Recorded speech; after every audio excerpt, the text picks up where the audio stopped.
And we've only got 10 to go, and the clock keeps ticking down. Yeah, I think that makes the difference now. Even that set of tires and trying to make up spots as these laps continue to wind down. Would you have enough time to utilize that, make it worth your time? And here comes Sam Hornish Jr. as he's looking at a career best nationwide finish as he still runs in that top 5. And behind him, whoops. Man, he is up on the wheel, but look at that. And he did. He touched the wall there. Just brushed it. He's driving hard, man. There you saw Elliott Sadler. He is running in that 6th spot. He's up on that high line right now.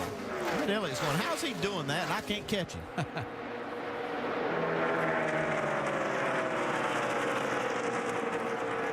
Right behind Elliott, about a 1.5 seconds, is Jamie McMurray. He's giving his best run of the nationwide season as he's got it in 7th spot.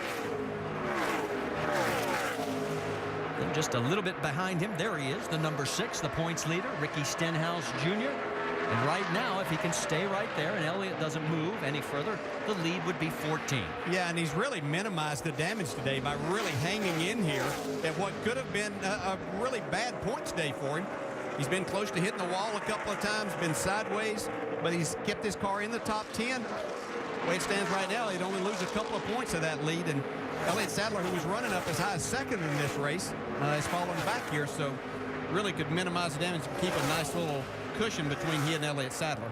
There you see Paul Menard. He is running in that 9th spot, total of 23 seconds behind the race leader.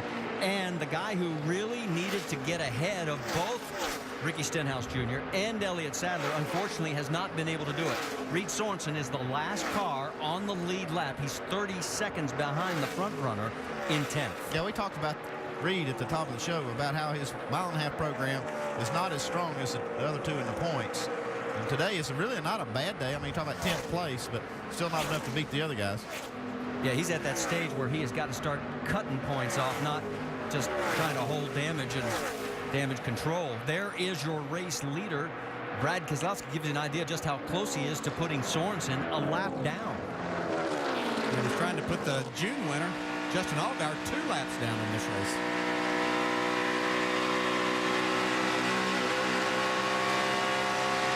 Five to go right here. 5 to go. He's not waving at you. 5 laps to go. You heard the call. Allgaier running in that 14th spot, and yes, trying to stay just 1 lap down. Yeah, if you're up on the box with a lead like this, you're telling your driver, Brad Keselowsi in this case, you got a 7-second lead. Don't take any chances passing anybody. You just want to just ride it to the end. So no reason for him to even try to put this 31 a lap down. Last lap, Carl Edwards in 2nd place was the fastest, but he doesn't have enough time.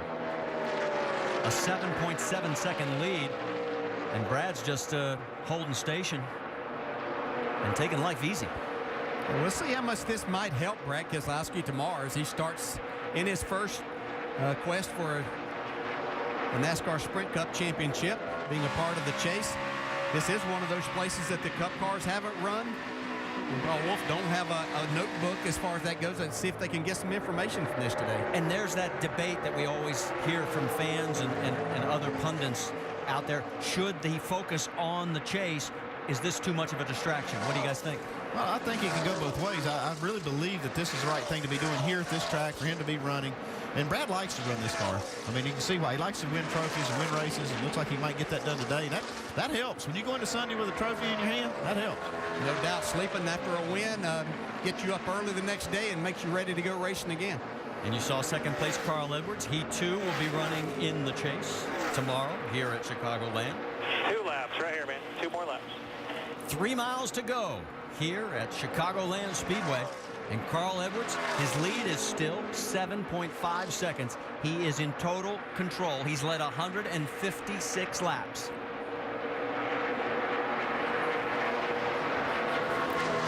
He's content just to stay right behind Justin Allgaier.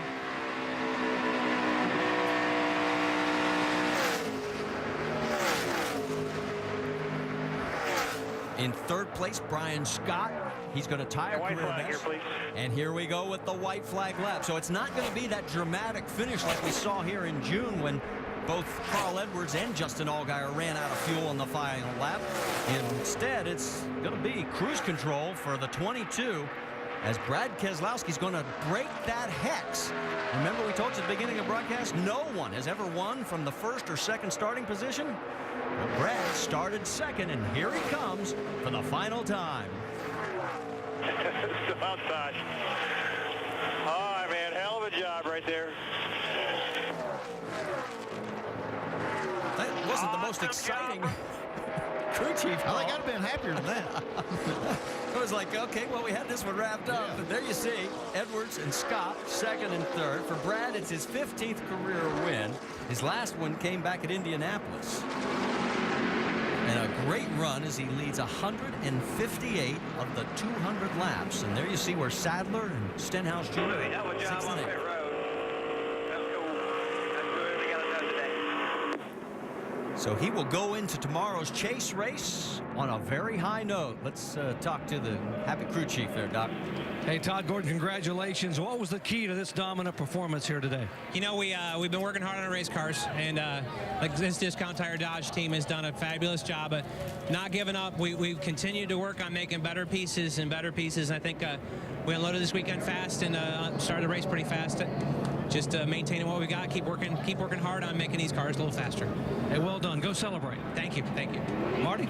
I'll tell you what, ever since that practice crash at Atlanta, I mean, he has been hot. He has. I don't think that has anything to do with it, but he has been hot. Well, who was it? Somebody said maybe he ought to break another bone or something and maybe just start winning them all. Well, I think a lot of it has to do with, we talk about momentum and confidence. That has a lot to do with it, obviously. But his talent and the people that they have surrounded Brad with in both series now is really helping him shine. Well, Team Penske finishes first and fifth. Sam Hornish Jr. does get a career best fifth. We mentioned Brian Scott ties his career best, and he's with Vince Welch.